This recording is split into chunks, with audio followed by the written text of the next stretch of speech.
أصابهم والمقيم الصلاة ومما رزقناهم ينفقون۔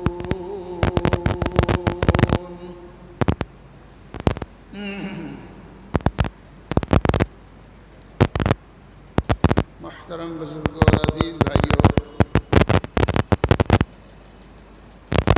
خالق کائنات رب ارض و سما نے اگرچہ حضرت آدم علیہ السلام کو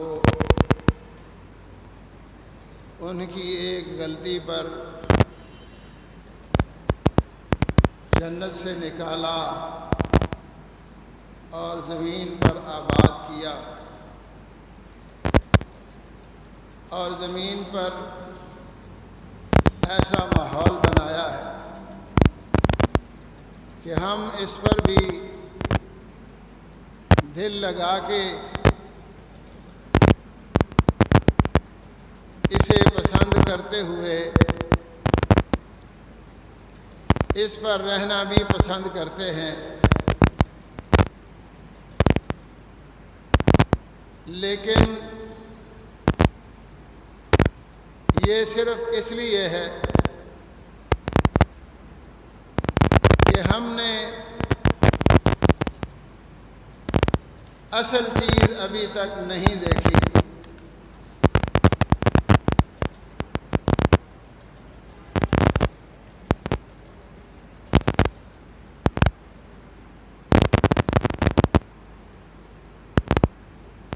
حضرت آدم علیہ السلام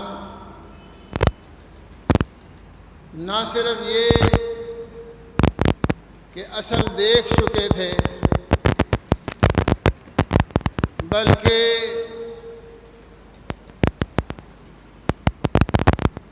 اس کے اثرات سے بھی خوب واقف تھے، اس لیے انہوں نے اس وقت پوری کوشش کی کہ ہمیں یہاں رہنے دیا جائے، تو اللہ پاک نے انہیں اس وعدہ کے ساتھ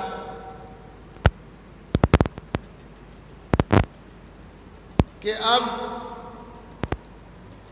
دنیا میں آنے کے باوجود ہم آپ کے لیے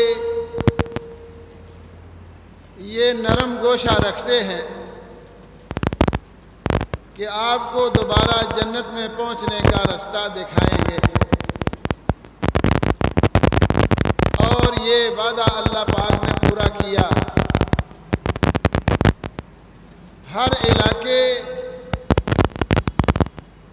اور ہر زمانے میں اللہ پاک نے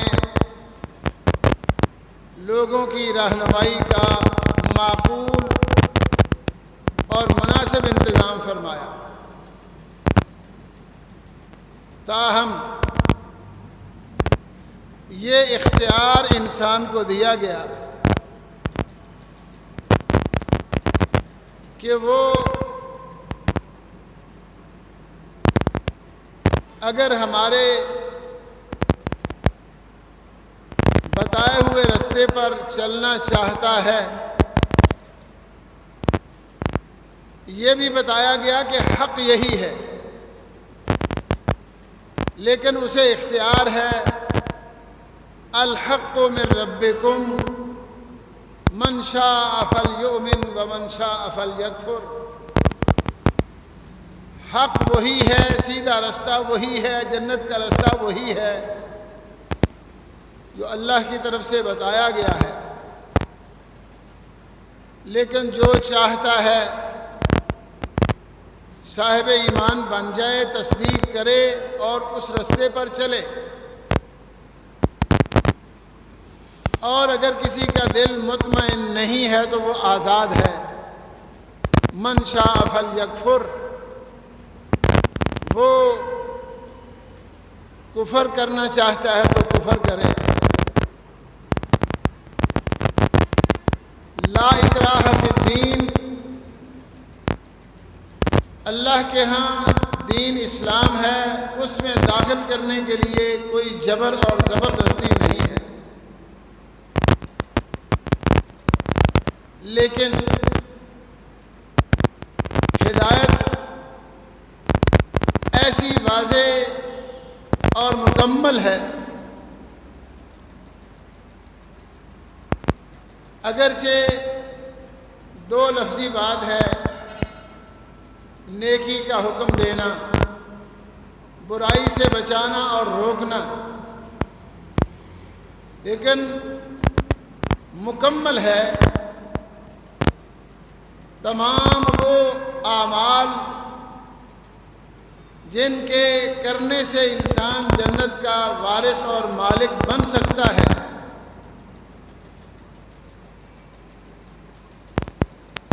ان کی بھی تعلیم اور اطلاع کر دی گئی ہے، اور تمام وہ کام جن کی وجہ سے انسان جہنم کا شکار ہو سکتا ہے، ان سے بھی خبردار کر دیا گیا ہے اور اطلاع کر دی گئی ہے۔ اور امام الانبیاء حضرت محمد مصطفیٰ احمد مجتبیٰ صلی اللہ علیہ وسلم نے اپنے متعلق صحابہ کرام رضوان اللہ علیہم اجمعین کے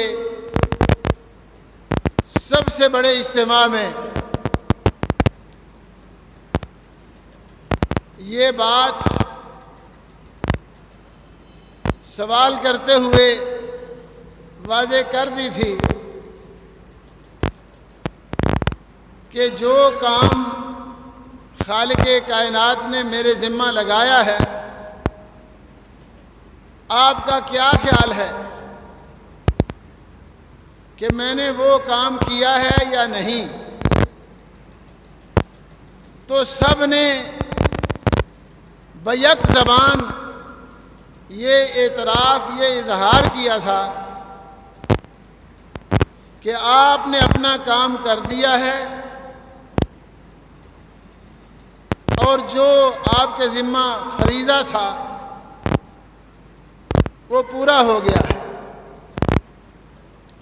تو آپ صلی اللہ علیہ وسلم نے فرمایا تھا فَلْيُبَلِّغِ الشَّاهِدُ الْغَائِبُ، اب میرا کام اگر پورا ہو گیا ہے تو آپ کا کام شروع ہو گیا ہے۔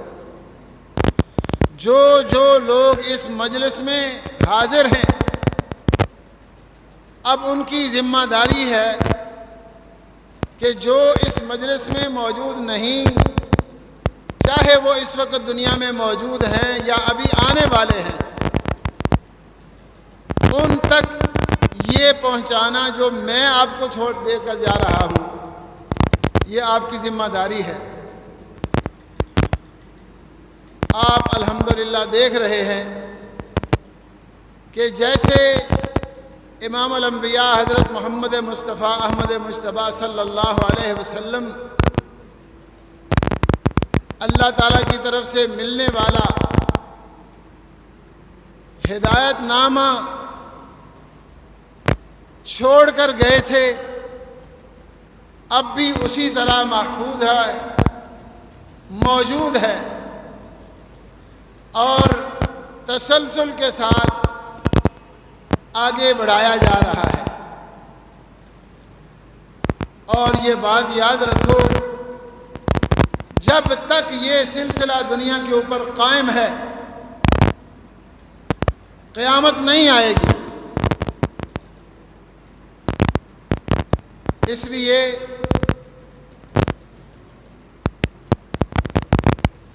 کہ اللہ تعالیٰ نے حضرت محمد مصطفیٰ احمد مجتبیٰ صلی اللہ علیہ وسلم کی امت کو خطاب کرتے ہوئے یہ فرمایا ہے کنتم خیر امہ اخرجت للناس تأمرون بالمعروف وتنہون عن المنکر، آپ اس کائنات کی